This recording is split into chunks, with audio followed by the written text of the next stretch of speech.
جناب chairman, increased tax آن savings, یعنی کہ یہ بچت والوں کے اوپر جنگ ہے. لوگ جنہوں نے ساری عمر پیسہ کمایا اور بچایا اپنی زندگی گزارنے کے لیے، اپنے بچوں کی زندگی گزارنے کے لیے، ان کی جو سیونگ ہے اس تک کو نہیں چھوڑا، اس پہ بھی ٹیکس انکریز کر دیا. یہ بجٹ جو ہے اس کو میں کہوں گا کہ یہ پینشنرز کے خلاف بھی ایک جنگ ہے. جناب چیئرمین،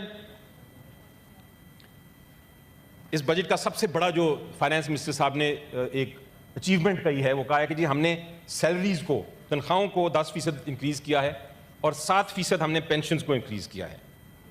میں اس کو ایک علامتی تھپڑ کہتا ہوں، ریلیف نہیں.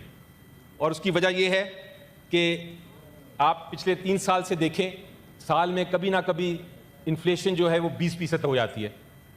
ابھی بھی انفلیشن اسی کے ارد گرد گھوم رہی ہے. انڈائریکٹ ٹیکسز جو ہیں، جو ڈائریکٹ ٹیکسز نہیں، انڈائریکٹ ٹیکسز وہ بڑھ گئے ہیں. میں نے آپ کو بتایا 42% ٹیکسز زیادہ ہوئے ہیں. تو اس وجہ سے بجائے یہ انکریز ہونے کے سیلری یا پینشنز، یہ سیلریز اینڈ پینشنز ڈکریز ہوئی ہیں.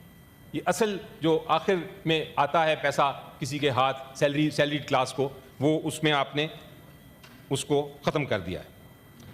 جناب، ایگریکلچر کے بارے میں میرے دوست پی ٹی آئی کے کافی سارے بات کریں گے.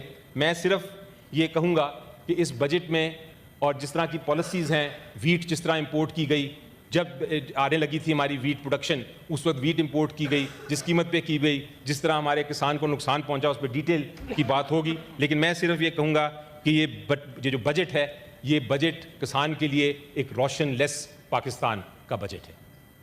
اس کی ڈیٹیلز آپ کو ملیں گی.